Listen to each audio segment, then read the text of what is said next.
People will tell you, oh my God, go to Kahe Point. It's so amazing. But what's it really like out there? And what could I do if I wanted to make a full day out of it? We do have a Discover video on Kahe Point, going over directions, parking, where to swim, where not to swim. I'm gonna be staying on the beach today because I got a fresh tattoo, but Taz is here to take you into the water. Okay, so today we are gonna swim straight out to the pipes and we're gonna swing right back around to this area over here where the little Buddha statue is supposed to be.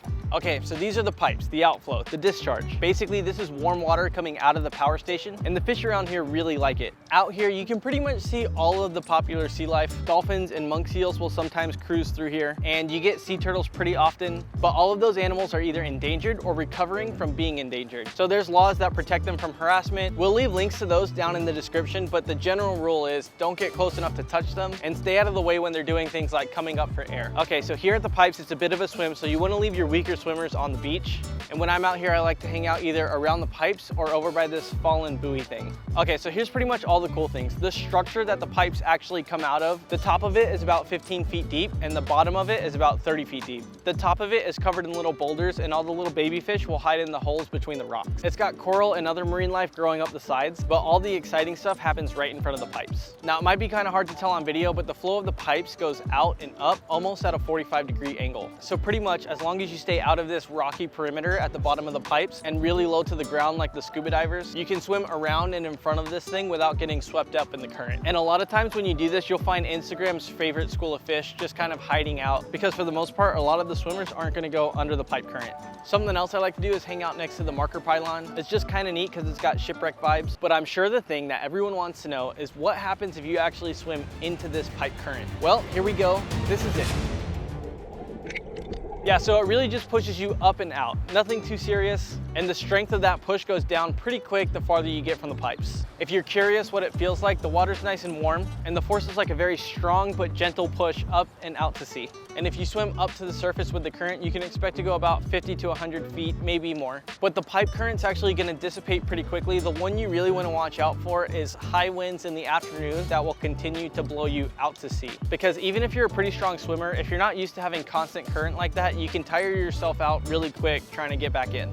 Okay, so that's pretty much it for us here at the pipes. Now we're gonna swim straight over to that rocky area closer to the power plant and try and find that Buddha statue. Now I normally suggest this area for the weaker swimmers or for the people who just like to snorkel and stay on the surface of the water. Since it's closer to the shore, the winds are still kind of blocked by the mountains, so those currents from the wind that push you out to sea are not as strong over here. And the other reason is just that it's shallower. So if you're the kind of person who stays on the surface the whole time, you'll be able to see a lot more because everything's closer to the surface. The bottom of the ocean over here is mostly flat, rocky coral with little sand pockets in between it. And there are a few caves out here, but just be careful poking into them because there's at least a few white-tip sharks that sleep inside them during the day. The other thing that's fun to do around here is go on a little treasure hunt for the little Buddha statue. I will tell you that it is somewhere in this area, but I won't tell you where because sometimes people move it. And the best part about finding the Buddha statue is searching around and hunting for it. So happy hunting.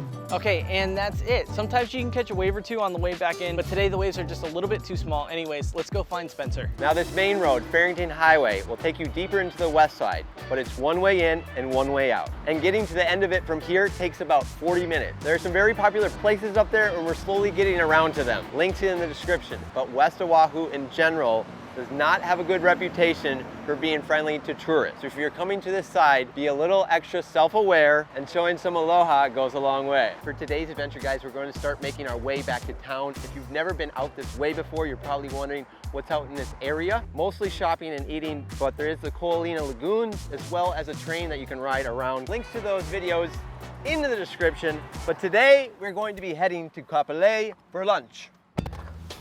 Kapolei has basically a bunch of shops and restaurants. It's got a Walmart, Target, Costco, Down to Earth, TJ Maxx, a big outdoor mall. If you're looking to stock up on things or run a bunch of errands, this is the spot. But we're not doing that today. Today we are going to Genki Sushi. This is a really popular chain restaurant here in Hawaii. Most of the menu is priced by the plate, so you just count them up after you're done and you got the bill. But my favorite part is that you order on the screen. Okay, so the Kapolei location got rid of their tablets. When we went there today, they gave us QR codes to scan to place our orders. We did ask if their other locations are going to ditch the tablets, and they were unsure of that. And then your sushi gets brought out on a little race cart. Car number one, here we go, some classic nigiri. Car number two, these are gonna be some of the ones you're not gonna wanna miss. But guys, They have over 120 items on the menu. So if you're looking for fries, chicken wings, edamame, they got it all. So just look at the menu. Okay, that's gonna be it for today's adventure, guys. It is 2:45 right now. Tons of time left in the day. If you are still out on this side, another good spot to check out is Waikele Outlets, another outlet mall, or there's Wet n Wild, the water park over here. If you're heading back to town and you wanna check out a good sunset spot,